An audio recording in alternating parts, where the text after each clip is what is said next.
Hello students, कैसे हैं आप। हमने किरचॉफ्स लॉ के बारे में पढ़ा। First rule, second rule. First rule क्या कहता है, कुछ याद है? Sum of all current at a junction is zero. And second rule क्या कहता है? Sum of the potential is zero. हमने एक साइन कन्वेंशन भी पढ़ी थी, आपको याद होगा। उसी की एप्लीकेशन आज हम पढ़ेंगे व्हीटस्टोन ब्रिज में, जो कि हमारा है Wheatstone bridge principle. So basis this principle, अगर मेरा एक कोई सर्किट ब्रिज की फॉर्म में है, जैसे कि ये मैंने बनाया हुआ है, उस ब्रिज की फॉर्म में अगर मेरे 4 रेजिस्टेंसेस कनेक्टेड हैं विद अ गैल्वेनोमीटर, तो मैं किसी एक रेजिस्टेंस की, जो कि अननोन रेजिस्टेंस है, उसकी वैल्यू मैं इजीली निकाल सकता हूं with the help of the 3 non resistance. यानी कि 3 रेजिस्टेंस अगर मुझे पता है तो मैं एक रेजिस्टेंस की जिसकी भी वैल्यू मुझे निकालनी है वो मैं निकाल सकता हूँ। इसका प्रिंसिपल आगे जो है वो स्लाइड वायर ब्रिज में भी इस्तेमाल होगा। पहले मैं सर्किट समझा देता हूँ आपको, और इसका प्रिंसिपल का जो मेन वो है एम, वो मैं बता देता हूँ। इस सर्किट में मैंने एक EMF E, ये की K1, ये की K2 मैंने लगाई हुई है। A, B, C, D मेरे 4 रेजिस्टेंसेस हैं, जिनको मैं नाम दूंगा P, Q, R and S। ये मेरी 4 रेजिस्टेंसेस हैं। तो इसमें हो सकता है P, Q, R मुझे पता है और S मुझे निकालना है। P और Q मेरे रेशियो आर्म्स बोली जाएंगी। P and Q will be ratio arms, same ratio में है। R मेरी कोई वेरिएबल है और मुझे मान लो S निकालना है। तो मैं व्हीटस्टोन ब्रिज प्रिंसिपल के बेसिस पे वो क्या कहता है कि अगर किसी सर्किट में करंट का कोई भी करंट नहीं होता, सर्किट अगर बैलेंस होता है, ध्यान रखिएगा, बैलेंस सर्किट, बैलेंस्ड सर्किट, यानी कि there is no current flow, तो P by Q is equal to R by S, ये मुझे निकालना होगा। ये मेरी कंडीशन सेटिस्फाई होगी अगर मेरा बैलेंस्ड सर्किट होगा। अब देखते हैं कैसे। अब इसको निकालते हैं टू प्रूव। ठीक है, टू प्रूव करते हैं इसको। तो हम यहां लिखेंगे to prove P by Q is equal to R by S। इसको हम प्रूव करते हैं। तो थोड़ा सा इसमें करंट का कंडक्शन दिखाना होगा हमें। उसके बाद कैसे करंट की डायरेक्शन फ्लो करती है, कौन सी लूप हमें लेनी है, वो हम सब इसमें देखेंगे। करंट मेरा यहां से गया I, ध्यान दीजिएगा, करंट मेरा यहां गया I। जैसे ही वो टर्मिनल पे पहुंचा, उसे 2 रास्ते दिखते हैं। ठीक है, उसे क्या दिखते हैं? 2 रास्ते। तो एक रास्ते पे वो जाएगा I1, डिवाइड हो गए 2 पार्ट में, और दूसरे रास्ते पे वो जाएगा I माइनस I1। ठीक है, प्लीज ध्यान दीजिएगा इस पे थोड़ा सा। दूसरे रास्ते पे ये निकलेगा I माइनस I1। उसके बाद जब ये I वहां पहुंचेगा B पॉइंट पे, B जंक्शन पे, उसे फिर 2 रास्ते दिख रहे हैं। B पॉइंट पे जाके उसे फिर से 2 रास्ते दिख रहे हैं, जिसमें कि एक गैल्वेनोमीटर कनेक्ट है। गैल्वेनोमीटर पता क्या होता है? क्या होता है? मूविंग कॉइल गैल्वेनोमीटर हमने पढ़ा है, या गैल्वेनोमीटर हमने पढ़ा है। बहुत ही सेंसिटिव डिवाइस होता है, जिसमें करंट का हल्का सा भी मोशन होता है, मूवमेंट होता है हल्का सा भी, वो डिटेक्ट कर लेता है। Galvanometer is a device, electrical device. अब जब I यहां पहुंचेगा तो उसे 2 रास्ते दिखेंगे। तो एक करंट मेरा IG, और क्योंकि यहाँ पे करंट डिफ्लेक्शन मेरी 0 होगी तभी वो बैलेंस्ड सर्किट कहलाएगा। बट यहाँ पे अभी मैं करंट का कंडक्शन दिखा रहा हूं, और यहाँ पे मेरा हो गया I1 माइनस IG। अब इस आर्म पे आते हैं। इस आर्म पे आएंगे तो ये क्या होगा?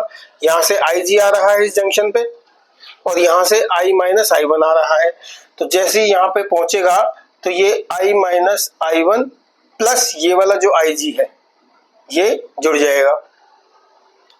ठीक है, और जैसे ही यहाँ C पे पहुंचेंगे, पॉइंट नंबर C पे, आप देखो, ऐड करो, I minus I1 plus IG minus, यहाँ पे प्लस हो जाएगा, प्लस I1 माइनस IG। ये मेरा फिर से करंट क्या फ्लो करेगा? मेरा वापस उसी फॉर्म में आ जाएगा और आई करंट फ्लो कर जाएगा।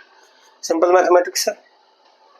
अभी हम देखते हैं कैसे इसकी वैल्यूज निकाली जाती हैं। हमें प्रूव क्या करना है, P by Q is equal to R by S. मैं पहले Q1, और ये भी कंडीशन कब होगी, जब मेरा Q1 और Q2 क्लोज्ड होंगे। So in a closed circuit if there is no current flowing then through the galvanometer, then the circuit is balanced, correct? Now अभी मैं बात करता हूं इस, जैसा कि अब हम ये प्रूव हमें करना है, तो उसके लिए हम क्या करेंगे, इस सर्किट में किरचॉफ्स रूल अप्लाई करेंगे। तो let us consider a loop A B D A, मतलब ये वाला लूप ले लीजिए आप, A B D A, loop A B D A and applying Kirchhoff's second law, applying Kirchhoff's second law. क्या कहता है वो, I1P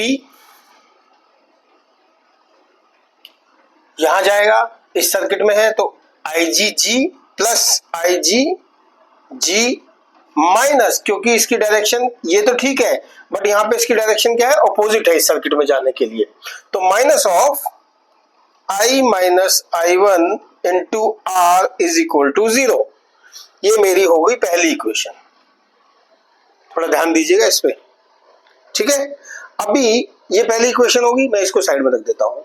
अभी मैं दूसरी इक्वेशन का दूसरी लूप लेता हूं, जिसमें मैं इस लूप को कंसिडर करता हूं कि बी, ये वाली मैं लूप लेता हूं, बी सी डी बी, ये वाली मैं लूप ले लेता हूं। बी से सी गया, फिर डी गया, फिर वापस इधर चला गया बी पे। अब इसके हिसाब से जो इक्वेशन आएगी,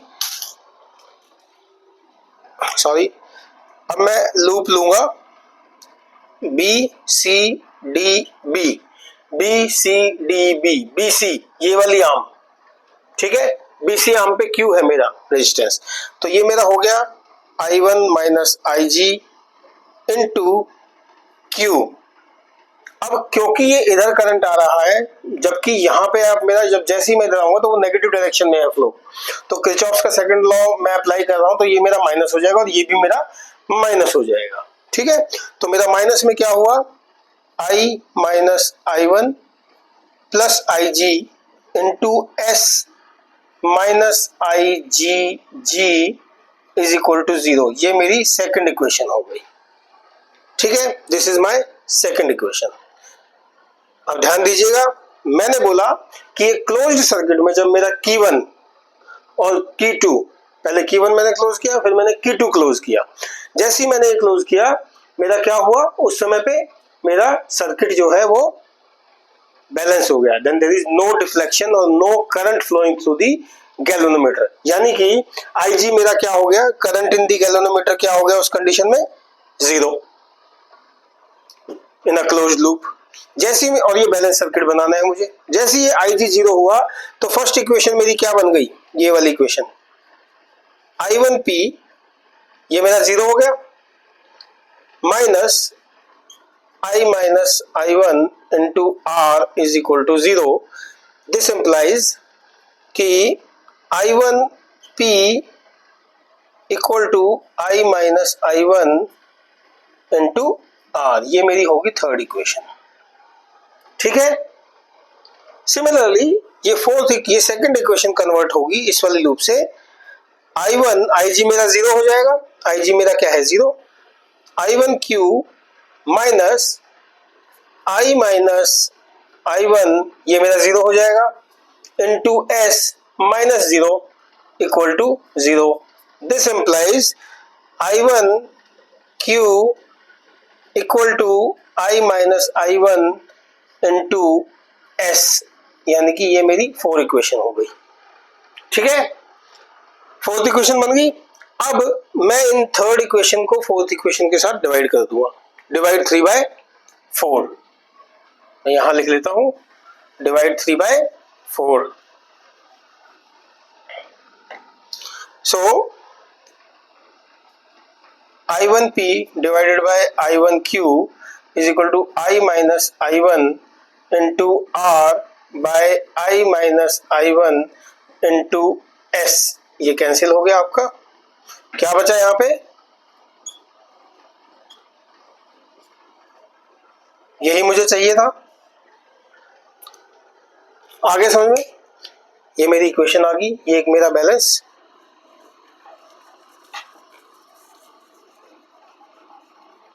कोई डाउट है? कोई डाउट नहीं है। इसी के बेसिस पे स्लाइड वायर ब्रिज है, जो आपने अपनी प्रैक्टिकल एग्जामिनेशन में भी आप पढ़ेंगे।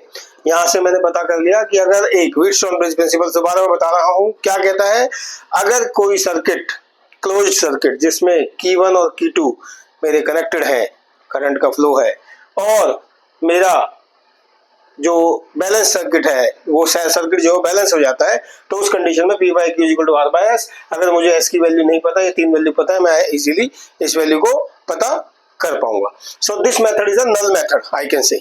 Hence measurement of unknown resistance is very accurate। जो भी रेजिस्टेंस यहाँ की निकालनी है, P की, Q की, R की, ये मेरी इजीली निकल जाएगी। और इसका मैं एक और बात बताऊंगा, इंटरनल रेजिस्टेंस का इस पर कोई इफेक्ट नहीं आता।